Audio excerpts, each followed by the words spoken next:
actually started playing when I was around 16 or 17 in high school. I'm 24 now, so when the game first came out, I played for about 2 or 3 years.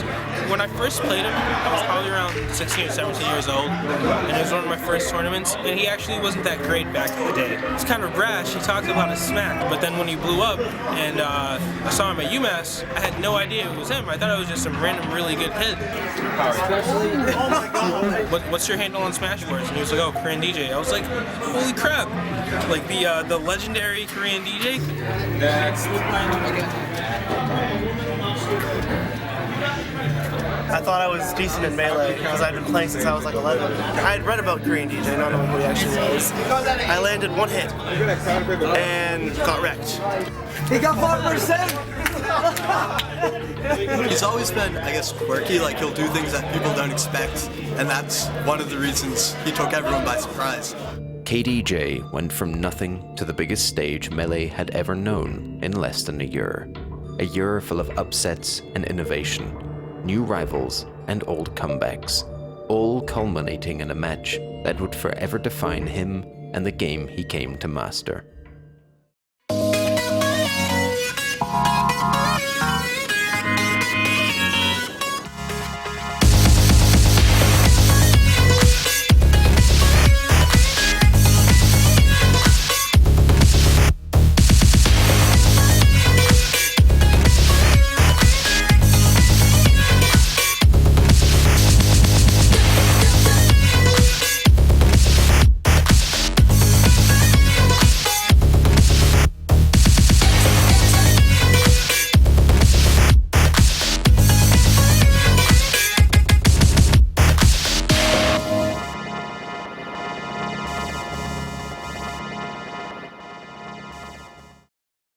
What PC's got to be thinking. Oh, that's going to do it!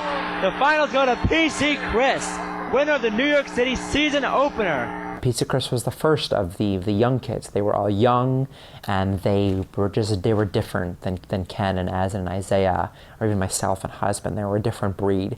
PC Chris paved the way for Korean DJ and Music King. All three of them basically came to prominence at the same time. PC had kind of, started developing on a little bit earlier. M2K had gone to some local tournaments around here even. He wasn't like at that level yet. He didn't have any level of mind games really. He was just relying totally on his knowledge of tech skill. Korean DJ, we just didn't hear about at all.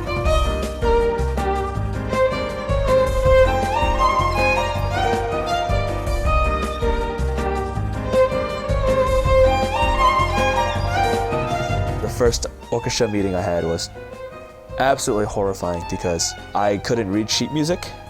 I just play by ear. For some reason, I became the concert master of the orchestra. And I just went from this guy who just has absolutely no idea how to read sheet music to becoming the concert master in 4 years. I was like, I don't know how that happened.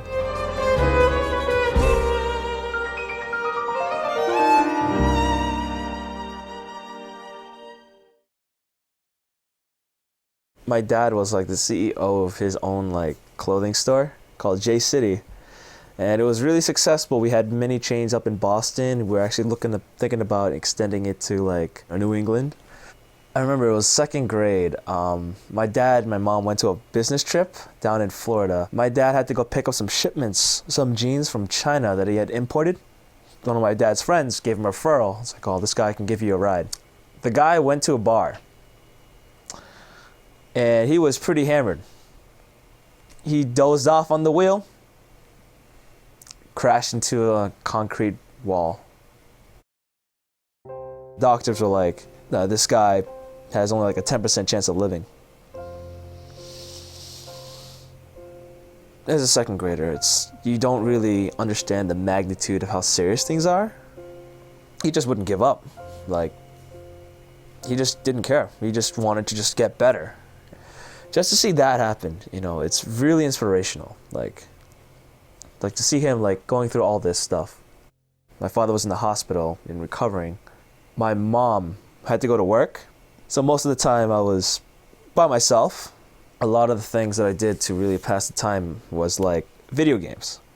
I think the first serious tournament he went to was the one I ended up running. I used to play with the Fall River crew. It was the Ninja Turtles. It was Crazy Jones, Hayato, Roga, Eve, Unknown Force. He understood the game like decently well, but you would never have guessed he was going to be one of the best players in the world at that point. I was doing okay.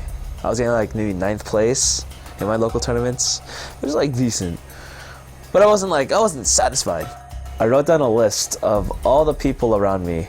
Who's better than me? It was like a ladder process. I do it step by step by step by step by step. I went to a tournament on the East Coast randomly, but I didn't have a partner. I asked around on the boards, and one guy offered. His name was Korean DJ. And this was when he wasn't so good, and I was fucking excellent. You know, I was like, let me just kind of keep looking around, like, but I really didn't want to team with him. Like, I didn't know who he was. He wasn't doing very well. Like, he was just kind of low level. You knew every good person in the country. Now, let's say I was as good as I was, which I know I'm not. You don't know who can beat you. You can go to a tournament and lose to someone whose name you don't know because there's just so much skill, and also the spectrum is wider and there's more notches along the way. Instead, when I show up, he money matched. He asked me for a money match. We were playing money matches. He wants to money match me. I was notorious for money matching literally everybody. I don't care how good you are. I don't care if you're Ken. I don't care if you're PC Chris. I don't care if you're Isaiah. I'll money match you $5. Truth be told, I spanked him. Like, I messed him up. I creamed him, and he said, again. Your money, boss. Creamed him again. I was like, I think you need to let some other people... He asked me to money match. I was like, who is this guy? He intentionally knew at first he was going to lose a lot of them, but you have to factor in the money. He was paying maybe $5 or whatever it was to get matches with the best players, and they were going to be taking it more seriously than they would in friendlies, where they almost never play seriously and almost always sandbag. And then he goes, okay, we'll rematch again. It's like, all right, sure. Like, he wants to give me more money, that's fine with me.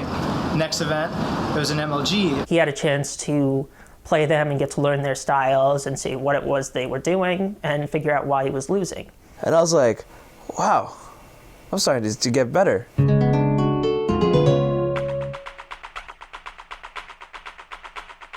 He just started improving exponentially every time he would play. And it was down to the wire. It was down to the last hit. And I was just thinking, this kid is hitting fucking good. I wouldn't be surprised if he beat me in tournament at that point.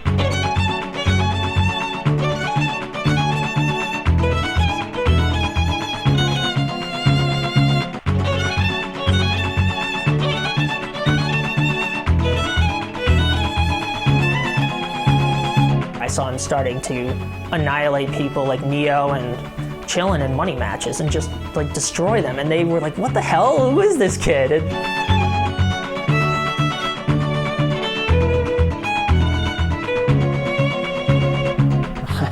I can't even keep up with them.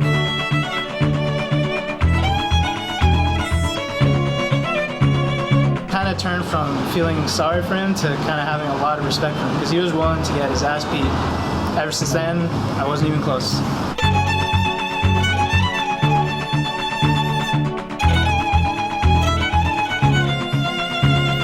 And it was a brilliant strategy that very few other players were doing. At every tournament, he had the plan of, in the end, becoming the best.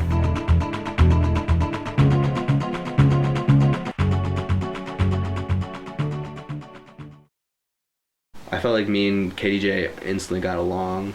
I mean, I feel like I had a lot of rivals, but me and Korean DJ are another rivalry, because like New York versus Boston, we got that going on.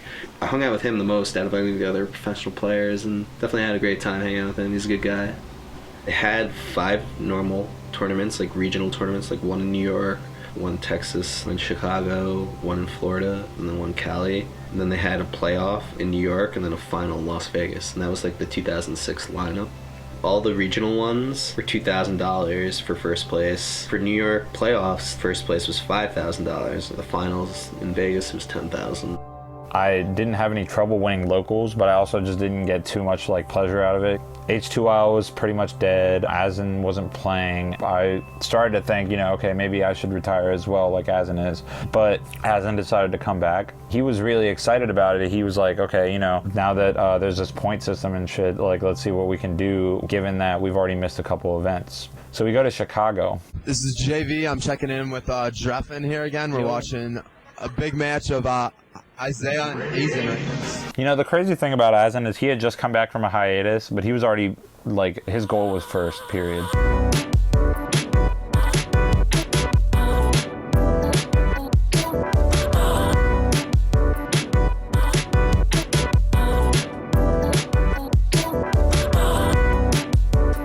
When Azen would take retirements, it seemed to like clear his mind when it came to Smash, and he would come back even better somehow, even though he hadn't been playing at all.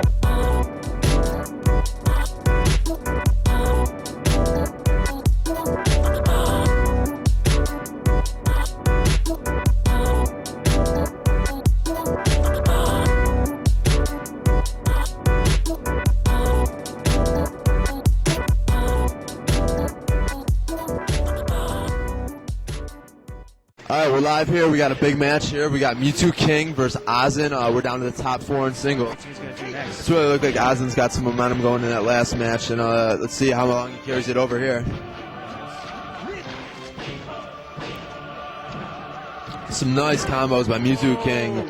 He pulled off, let me think if I can recap that real quick. 2 up airs, a back air, a neutral air, and then an up smash, and that was a beautiful stock by Mewtwo King. When he first came out, I despised him. He represented everything terrible about the Smash community. Like I was saying earlier about how cool it was when we found out about DA and that they're not just these basement-dwelling nerds, M2K was that basement-dwelling nerd. Especially when he started to get good is when I really had a problem with him, because I didn't want this guy to be the face of Smash. For that reason, I was kind of mean to him for a while, which I do regret, because it was kind of baseless, you know, just the fact that he looks like a nerd.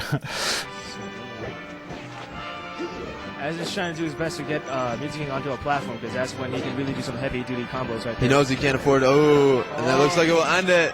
And a nice victory by Mewtwo King, takes it 3-1 over Azen. He beat Azen, and, you know, that ended Azen's tournament, and Azen would have had Chu and then Ken. And I feel like, you know, even if Azen hadn't beat Ken, that would have been an incredible finals, and he definitely would have beat Chu.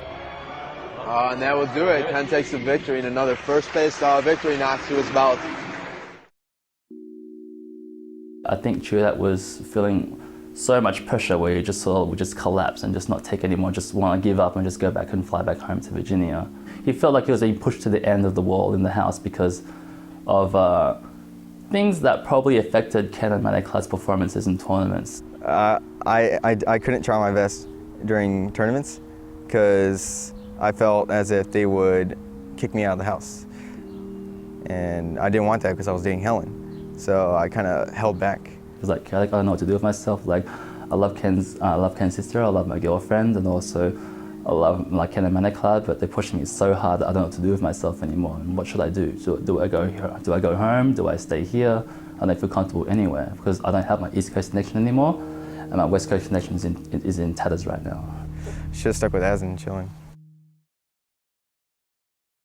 You know how I wrote down that list of people to beat? Ken was at the top. When I first saw Korean DJ, I would just hear someone say, money match, money match, money match, money match. He was the final goal and achievement, alongside with being the best ever. He must have chugged 6 Red Bulls or something before he went to a tournament, because the guy was hyper. MLG Orlando, winners semis. I have never played as well as I did in MLG Orlando against Ken.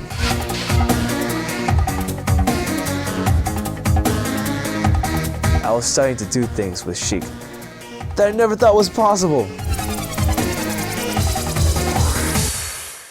DVD popped open, said it was full in the middle of my match against Ken, so I wasn't able to keep it.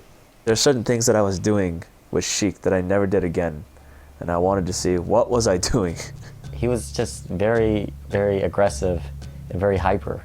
It comes to a point where you have to be really defensive against that or be more hyper and aggressive. And I was right in the middle of that, so I guess his style pretty much countered my style. I'm so in the zone, and I defeated him. I could read him. I mean, he was an open book, but it doesn't mean anything if you can read a book if every single time you turn the page you get a paper cut or something like that, you know? The entire crowd just went uproaring, they were going crazy, and I just felt like I just won the tournament. And then I played against Azen's Marth. I beat Ken's Marth. I got this. I lost. I beat Ken's Marth, but I lost to Azen. Within the pros, I mean, certain people did better against other people. And it all goes down to their play styles and their personalities. Muji King is perfect. He plays the game perfectly. And so when you play the game perfectly against someone who's really, really smart, it doesn't matter. Think about Muji King versus Azen. Azen makes the right choice. Let's say Azen makes the right choice every time. Then Muji King, all he has to do is think about what the next step would be to combat the right choice, because he's a computer. Input information, what's the winning combination, done. So Muji King can beat Azen. Let's say Azen fights Korean DJ. Now Korean DJ is a ball of white hot flame, okay? Azen is not fazed by that. Azen is cool as a cucumber. Azen is what it is. He just sees the game. So when Korean DJ goes nuts with all his craziness, Azen can just dash back, F smash, and just sort of take care of him. So Azen can beat Korean DJ. However, Korean DJ, with all his fire, Muji King can't combat that. Muji King doesn't know. Those coordinates do not compute. You can't put in Korean DJ what he's gonna do because he's learning as he goes. So Korean DJ can beat Muji King. Azen played KDJ right after he had beaten Ken in the same exact matchup and dominated him. Chu came all the way back through losers and beat KDJ in losers finals, and then that set up Azen versus Chu. Azen actually already beat Chuda early this tournament with Captain Falcon. Oh, I think was that a 3-0? It was a 3-0. It was 3-0, yeah. I heard about it. Chu was really looking to win this because Chu had not won an MLG all year. He's been getting the second to Ken regularly. I can see Azen taking this life off, but it's going to be hard. But Chu really good with that sidestep. Oh, really nice sidestep and kind of got him. All right, we got a lot of applause going on for Chu. Yeah, it seems the majority of the people here for Chu, even though Chu's West Coast and this is an East Coast tournament. It's just so hard, and like there goes his stock. And that was chilling in the background by himself. All that crowd that you hear is just chilling. I was by the commentators table like freaking out. No one said anything but chilling in the audience for Azen right now. Azen was down 3-1 to Chu's Ice Climbers on Stadium. Azen's down right now, 3-1. And he just brought it back and won. And that's a good cheat! And then Azen wins the tournament! Just won Azen Orlando! wins the tournament! And Jones hugging Azen! A few months earlier I was considering possibly quitting or whatever, and now like we're back on top, so it was sweet. Unfortunately, there's a loser, and Chu looks really disappointed right now. You want everyone to be friends after the match, and you just hope Chu doesn't take it any personally. Towards the end of the MLG season, I didn't even place very well, so it was all kind of shaken up in my head. I didn't know what was going on. I started off first, got third at Dallas, second at Anaheim, fifth at Chicago, which was my lowest placing at the time. And then at Orlando, I finished 13th, which was the last one before New York. I lost to Hugs, which honestly, he's always been someone I've struggled versus, and he knows that, and I know that. He's one of the few really, really good players that I was able to beat, and that's probably what made a big part of my success as a player, is that I have that ability. Skill-wise, yes, he was better than me. He just seemed to have problems with me, so I greatly enjoyed playing him. I didn't want to say like, oh, I'm not good anymore, like, or I'm not going to be placed in the top 3, because even though I might not believe it, like subconsciously I'm going to be thinking it, and like it's just not a good idea. At the playoffs, there's less field of players because the sponsored tournament's not based on like player attendance. The way singles was structured, you had to have like points to get in. If you weren't top 7 in points, there was only one spot left to get into that final bracket, and we all knew it was going to be Azen. Congratulations to Azen, our level 1 champion. Right now we got a big matchup coming. We got Ken versus Azen on station 1. Ken versus Azen on station 1. The first round was just full of these ridiculous matchups, but obviously the most ridiculous was Ken versus Azen, because Ken was 1 seed, Azen was 8 seed, since he was the one that had won the spot. This is OmniGamer reporting from MLG New York 2006 playoffs. Yeah, and this is White here commentating with OmniGamer. Now, this is probably the biggest matchup of the season, and quite possibly also the biggest matchup of this tournament here, because as many people believe, this head-to-head confrontation may very well determine the outcome of the entire tournament today.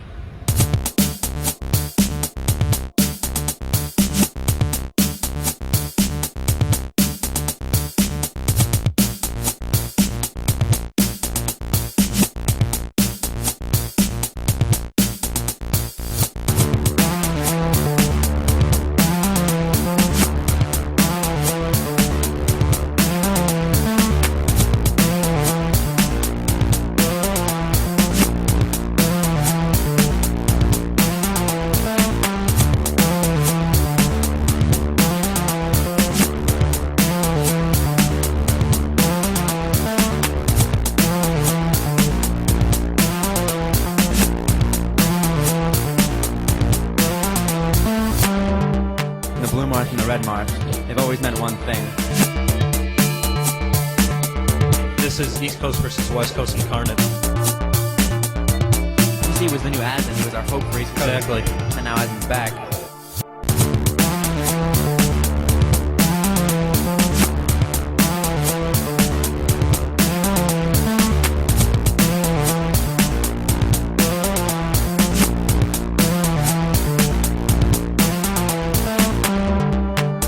Seems a little unsettled right now. He's behind in matches and then behind in percent of this one. Arguably the best player in the world at that time, and you're down 3-1 and about to lose a set if you drop that match. You know, it's not even the deciding match, but, you know, he didn't have any more matches to give. If Ken wins this one, it's over for this set. Ozin would have to fight his way all the way through losers to have another rematch. Difficult losers bracket, that's for sure. Yeah, I'll predict Ozin to come back and see Ken again. I will, but it's going to be really difficult. And Ozin have to play at the top of his game consistently for several matches in a row. Oh, no. That's it. Oh, my fault. He gets back on. Came back. Just barely. Oh, right, Ozin got a 10. It's the mark that it's all going to be about grabs here. Ken gets the first. Ken has the lead, but Ozin can come back with a combo and get him with a spike. But you see that. Okay. Ozin can grab it, might have a chance, but Ken just keeps getting him first. There it is. Uh-oh. Use it, Ozin. Keep guessing. If Ken makes a mistake right there, he'd get tippered and uh-oh. That's a tipper. Do it, Ozin. Ken made a mistake by jumping so early.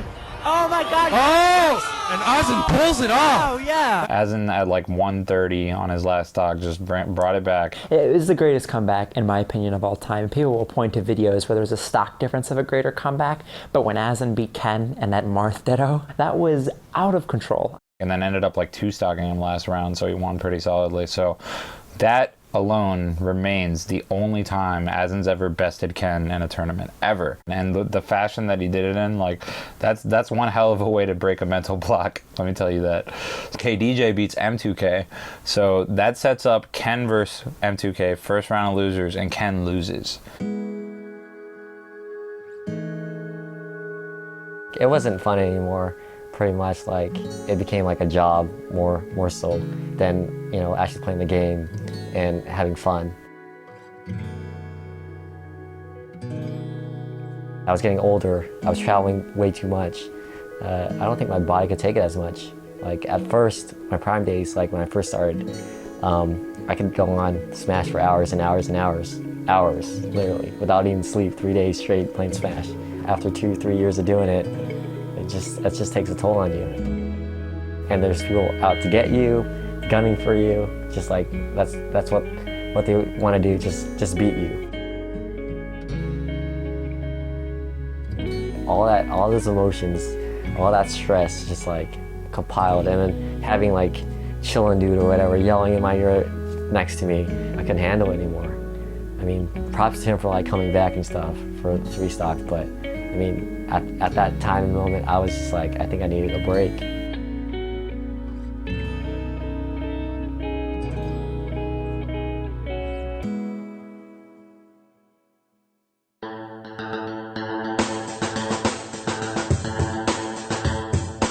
But we should also congratulate the East Coast hero Ozin, who took out his West Coast nemesis Ken on his road to his very first Major League Gaming Smash Singles Championship.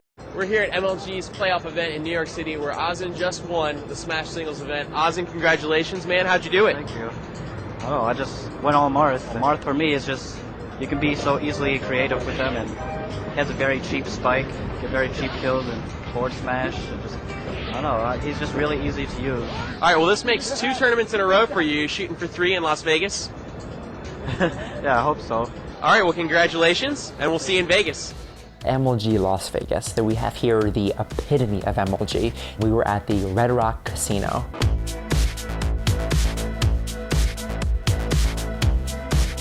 This hotel was gorgeous. Chandeliers, but tasteful chandeliers. Fantastic food. The shower had a mirror, so you could watch yourself shower, or presumably watch yourself have sex with the hooker. Vegas, baby. We flew there on MLG's dime. We took a taxi on MLG's dime to get there, stayed in the hotel that MLG paid for. So everyone there already feels like a pro. It was a very unusual tournament. It was very small. I think top 8 only bracket. So being in Vegas, it meant that only a few spectators could turn up, and a lot of them were from the West Coast. So the Ken Alliance turned up again, which is about 12 people. And a few of the East Coasters turned up with their support crew and stuff like that. So I think husband and wife were there, JV was there obviously. It was a very intimate sort of finals. I was thinking at the time, like, I think this is probably going to be my last tournament. My fire is about to burn out. I got to try. I definitely know I could compete and beat these guys. I tried to just narrow it down to matchups that I liked and that I didn't like. And the only 2 people I wanted to avoid was Hugs and Asin. My whole life was to win the MLG Lost Championships. Because that pretty much means you won everything.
Ken just so aggressive, right in Asin's face, not giving him any time to breathe.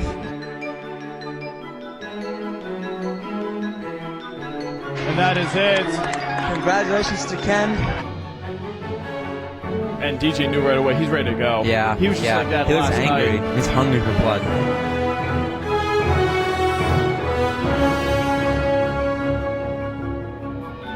You guys like caged animals just taking turns running train on each other. Badge guard continues. DJ's in control. Ken's in control. Back. He's trying not to die. This might be it. Oh my god. Oh, the cloud's coming. Here comes the cloud. Cloud could change it. Oh my god.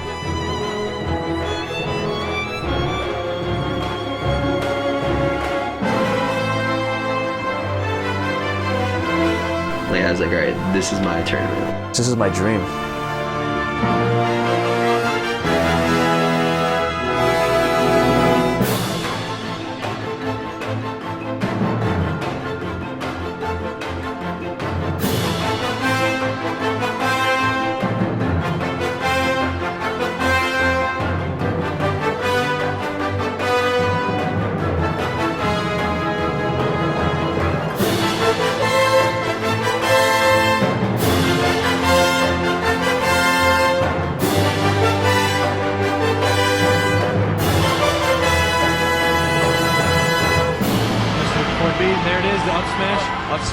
PC has won.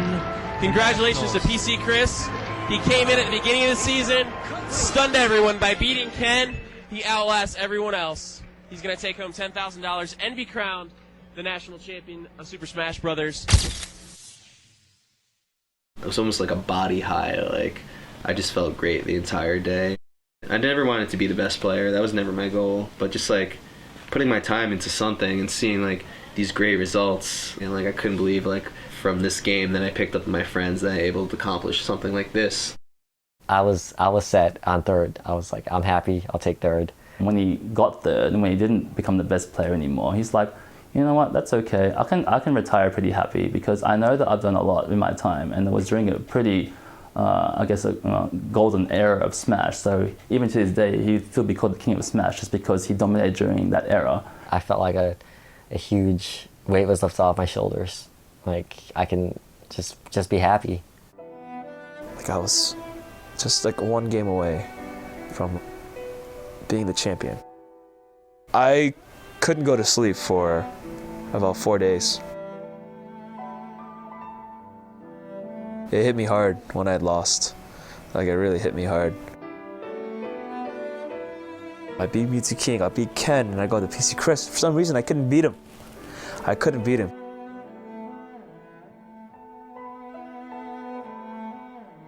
I was so close. And I have to wait another year?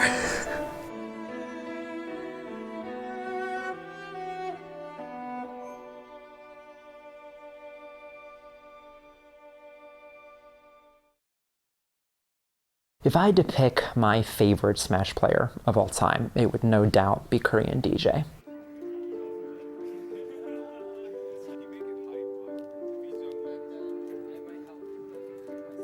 For me, he's the spirit of Smash. He has this fire in him that's fantastic to watch.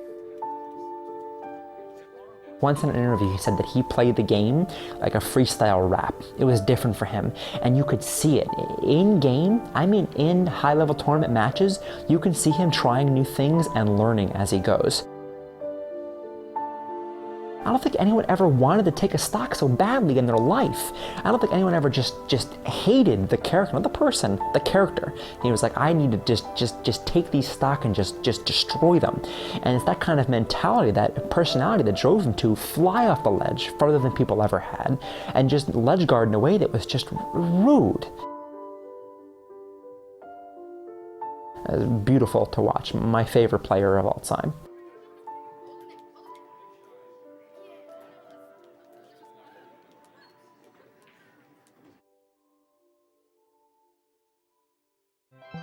It was 1, 2, 3. That's it.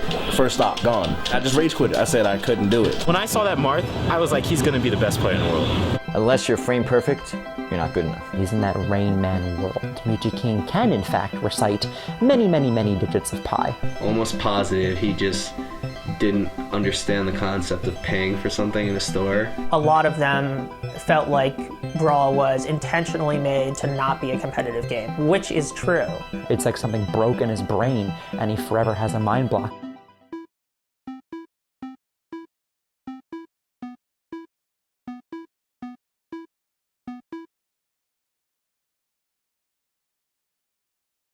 PC, wait, not even PC. M2K and KDJ, so many letters. After that, like a week later, OC2 comes along, and me and Manacloud, we get second at that tournament in teams. And I don't know, it's like every time me and Manacloud fight, it's like we do really, really well in teams.